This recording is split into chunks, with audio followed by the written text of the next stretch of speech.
press release that I'd received stated that we had in our possession parts of a crashed flying disc. The material was found on a ranch north of Roswell. Walter Hott was Public Information Officer of the 509th Bomb Group. He was instructed to dispatch his press release to the radio station and newspapers in Roswell. The story quickly fed the imagination of a nation where hundreds of flying discs had been reported in recent months. But the story ended abruptly when General Ramey, commander of the 8th Army Air Force, took charge and issued a new statement. It wasn't a flying disc after all. To me, I think it was one of the slickest cover-ups by admitting that we had the material, and then a higher authority says, no, you don't. But was it just a weather balloon that crashed here in the summer of 1947? Here in the desert outside of Roswell is where a field of strange metallic debris is said to have been found by a rancher named Mac Brazel as he inspected his grazing land. It stretched nearly 3/4 of a mile in length. He had alerted the airbase, wondering who was going to clean it up. Jesse Marcel Jr. recalls that his father, the intelligence officer at the Roswell Army Airfield, had been dispatched to the debris site to determine what had crashed there. The night that my dad came home, he was very excited. He woke my mother and myself up and said he wanted to show us something very strange. And as I recall, he said this was parts of a flying saucer. I was 11, almost 12 at the time, and I had seen pieces of an airplane and weather balloons and things like that, but this was not like anything that I'd ever seen before. And the most intriguing portion of the debris that I recall seeing was what appeared to be I-beams. When I looked at this with the light reflecting on it, I noticed what appeared to be some symbols or writing along the inner surface of this I-beam, and the implication was this was something that came from some other planetary system. While researching a book on the Roswell incident, author Kevin Randall would learn details about other debris Marcel had collected. You have something called metal foil, been described by various people as like tin foil or lead foil. You wad it up into a ball, you drop it on the table, it unfolds itself and there's no sign of a crease. Randall found others who claimed to have touched the mysterious debris almost 50 years ago. It was all wadded up when he dropped it, and when he dropped it on the table and it hit the table, it spread out just like it was water. And so they all started holding it and playing with it, and they were trying to cut it with their knives, and they tried to burn it with their lighters, and they couldn't do any damage to it at all. Frankie Rowe remembers that her father, the Roswell fire lieutenant, and the other firemen examined the strange metal while she was visiting the station as a 12-year-old girl. So it made the circle of all the firemen that were standing around the table, and everybody did what they wanted to do, and it was laying there, and I reached over and I picked it up. And I sat there and played with it for a while, just wadding it up and dropping it. And when I was holding it in my hand, I couldn't feel it in my hand. Randall discovered evidence that a thorough cleanup of the debris site took place under security so tight, even the sheriff was not allowed entry. What we understand is you have riflemen on the high points around there facing outward. You've got men cleaning the debris field, putting the material in wheelbarrows, moving it to collection points so they can be put into trucks brought back.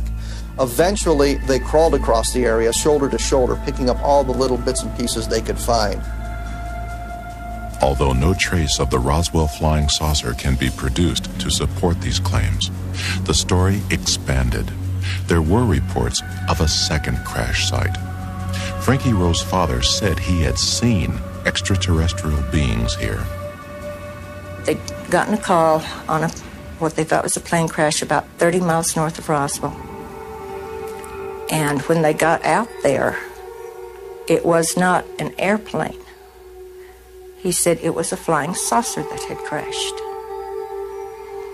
And there were little, what he called little people. And he said one of them was still alive. That there were two that were covered up laying on the ground. And he said they had been covered up, it looked like with body bags. And the one that was walking around there didn't appear to be hurt. Through his research, Kevin Randle has established what he believes happened next. According to a number of the eyewitnesses, the craft and the bodies were taken to Hangar 84 at the Roswell Army Airfield, where they were held for a period of time before the various flights were initiated and sent out of Roswell. Randall believes that crates containing alien bodies and all the metallic flying saucer wreckage were loaded out of the center of the heavily guarded Hangar 84, never to be seen again. There obviously was a cover-up of this accident, because years later my dad said he was actually part of the cover-up because he went along with the weather balloon story. Marcel confided that he was even ordered to pose for photographers with wreckage from such a weather balloon. The people of the town knew about it. Some of them had information, secret information, that it revolved around this. My dad explained to my mother that this was a non-event. Don't even discuss it with your friends. Don't talk about it. I was a true Air Force brat. I believed in following the orders, you know. He didn't want me to talk about it, so we did not talk about it. These people were visited by military authorities. They were told to keep quiet. Frankie Rowe recalls such a visit from a man in a uniform. He started getting louder, and he kept saying, "Don't you understand? You did not see anything." And he had a